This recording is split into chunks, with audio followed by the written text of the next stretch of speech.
Hey everybody, I'm Robert Babiak with WSN. Today we're at Xtreme Couture, and I'm joined today by Eric Nicksick. Eric, thanks for joining us. My pleasure, man. Thanks for having me. So it's a busy week every day in the gym for you, but how do you find a way to relax during your week? Like, is it always just nonstop? 9 o'clock at night, you get a text about something crazy? Yeah, it's nonstop. You're almost like a glorified babysitter when it comes to a lot of the fighters and stuff. But that's the name of the game. I think there's trainers and then there's coaches, right? Trainers are kind of the ones that just come in and do their little piece and then they're out. Where coaches, they're 24/7. So that includes the family stuff. A phone call if somebody's sick or whatever's going on. So it is a long job. I know my wife gets a little frustrated at times. I'm on the phone even when I get home from work, but it's what we signed up for, and I feel like it was what makes me the coach that I am, is that attention to detail. Yeah, and that's really interesting because you came in this gym just as a person to learn, and then you've been able to excel and expand in your role so much. Yeah. Does that feel like is that like a big win for you in that sense, or did you think that this was where it was going to go? I definitely do, and I just feel like it was a very unknown path. A lot of guys that got into their coaching were actually pro fighters. They had a long, illustrious career, and for me, I was going to school and I was doing other things. I had a totally different route, but I knew I loved being in this gym and I loved this environment. All the while I was training and doing all this stuff, So when I had the opportunity, Randy came to me and said, "Hey, I think this would be a great job for you. Do you want to take over the gym and do these other things?" And it was kind of that fork in the road for me, and I really loved being here, and I knew that this wasn't going to be a job for me. This was going to be the best thing in the world to get paid to do. So I just kind of had a leap of faith and went for it. So do you think your football background really helped you develop that coaching mentality and how you approach things? Because the way you approach things is a little bit different than some other coaches would. Oh, 100%, 100%. And, I came through a coaching lineage. My dad was our defensive coordinator. My uncle was our linebackers coach. So, football was very synonymous to my household. And I figured at some point I'd be coaching, but I always thought it would be football. Mm-hmm. And, my approach to the game has been very different early on, especially because, I was a tape study guy, and when I watched film and football, that was all we did was break down tape when I was a little kid with my dad. So I think that kind of jumping over helped me a lot in learning the game, especially because I wasn't going out and fighting, but I was able to kind of see it and visualize it and put it in places that made sense. So I 100% agree that football helped me a ton, but it also, I think for me, playing quarterback helped me as well, because you can't yell at everybody the same way. You have 10 different personalities on the field, and how do you address certain individuals to get the best out of them? That part really helped me a lot. So do you think that's why you're good at communicating in the cage while the fights are going on, because of what you had to do as a quarterback and the way that communication works? It definitely could have been. I've been in the service industry for a long time out here in Las Vegas. You're dealing with people all the time as well. Being a quarterback and trying to get the best out of every individual around you, you have to motivate people differently. People are going to respond differently. So I certainly think that quarterback position really helped my role here at Xtreme Couture. And that's really interesting too, because I saw in an interview you were talking about how you have to talk to certain guys differently, because some guys want to know why they're doing the combination and what it sets up. Sure. Do you have to change the way you approach each individual fighter, kind of like a teacher would do a lesson plan for each individual student? 100%, right? So you're going to get the audio, the visual, right? You have to be able to tell them how to do it and show them the reasons why they're doing it. But, especially a guy like Francis, because there is a language barrier. English isn't his first language, although it's very good now. But early on, 2 or 3 years ago, when we first started working with each other, sometimes you would tell him something and he'd have this look on his face like he just didn't understand what you were saying. So being able to show him that and then give him that, hey, man, this is why we're doing X, Y, and Z, then I think it resonates better with him. So certain people are going to have different learning curves, but I think you have to bring the right tool for the job and the approach to the fighter. Mm-hmm. And it's interesting, as a coach, you have to stay in really good shape as well, especially when you're holding pads with guys. There was a great article and you were talking about holding pads for Francis and how sometimes they can slip through, but in general, holding the pads for him, even if they don't slip through, it's a hard job. It takes a lot of strain because of all the impact. But if you're holding pads for a flyweight, it's a hard job too, though, because that's still a lot of impact you have to deal with. I mean, it's daily, and I'm very proud of make sure I take care of my body, get my workouts, and do everything else. Although I'm doing the workout with them in a sense, I'll do 4 or 5 sessions a day, and then my wife's like, well, why are you going to work out yourself? And I was like, well, this is kind of to counterbalance all the hits I took all day long, but in the meantime, I feel like it does keep me durable. It does keep me in shape. And I think it's very important too. And I also just want to be a big, fat, fluffy guy trying to be in the corner, Yes, and I think that's a real thing that the fighters also respect if you're yelling at them to do something, but like you're also making those steps and doing those same things and taking care of your body, especially when these guys are having to restrict their diet and stuff, and then you're saying, hey, yeah, I'm doing these things along with you. Right. But during the weight cut time, especially that last week, is that a really hard situation to manage? Because when anyone's hungry, they're going to be a little grouchy, but I feel like in weight cuts, it probably gets a little worse. I mean, I'm fortunate now that I have, like, most of the guys that I work with, they're such professionals. Mm-hmm. You know, like, we just had Cody Stamen out in Austin, Texas, and Cody cuts a lot of weight, but he's a professional too. So he's like, I don't care, guys, go eat, bring water and do this, do that. Before, I remember back in the early days, it was like, you got to hide the Gatorade over here, or, you know, you haven't eaten all day as a coach, but you don't want to eat in front of your guy. And I get that, like, maybe go around the corner and do it. So, but for the most part, I think most of the guys within our stable are all pretty good at knowing that, like, hey, we got to eat, we got to go here, we got to do there, and they're all pretty low key, so we don't have to like fight too much with them about that stuff. And so then after the weight cut, everybody weighs in.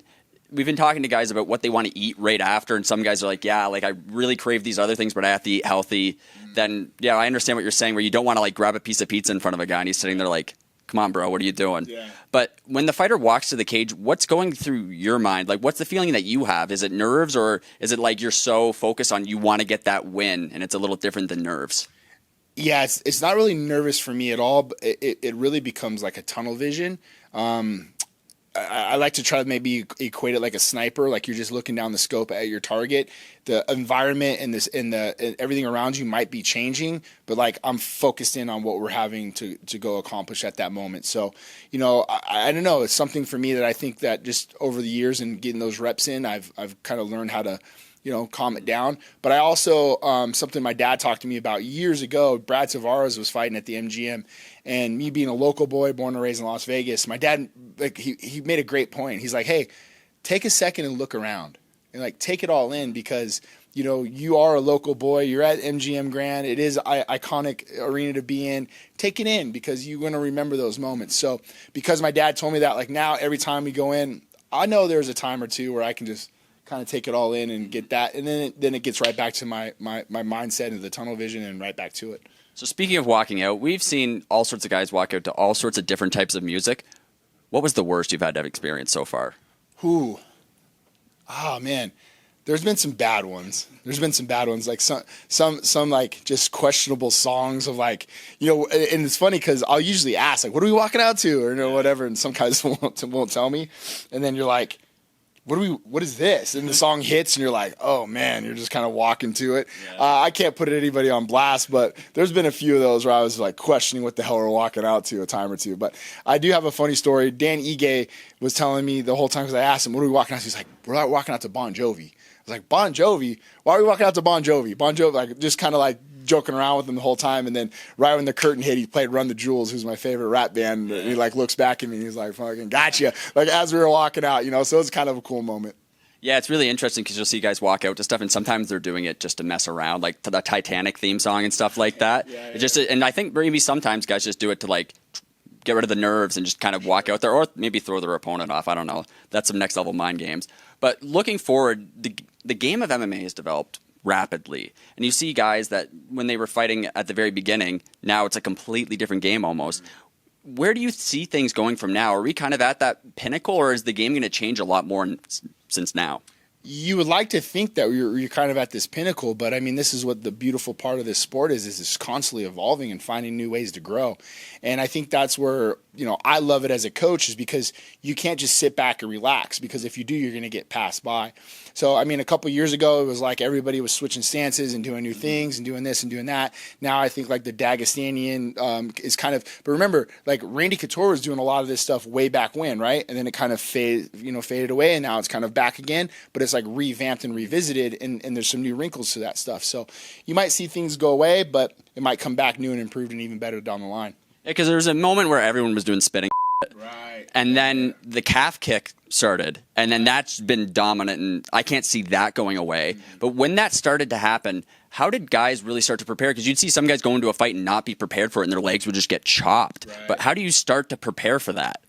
It's very difficult, and a lot of times too, it's a read. It's off of angles. If guys beating your lead shoulder side and they're getting over here, you're pretty much exposing your whole back part of your calf. So this is something that myself and Brad Tavares and Ray Sefo have been working on a really long time. And it's funny because I remember like trying to spar with Ray and working on the calf kick, and Ray would be getting pissed. I was landing it, and he's like, "That's not a leg kick," and whatever. And I was like, "Oh, that's hurting," because he's getting mad at me, And he said that like in kickboxing, that's where he's from, and Muay Thai, it's not a very common kick because guys check and you're going to break your foot. Yeah.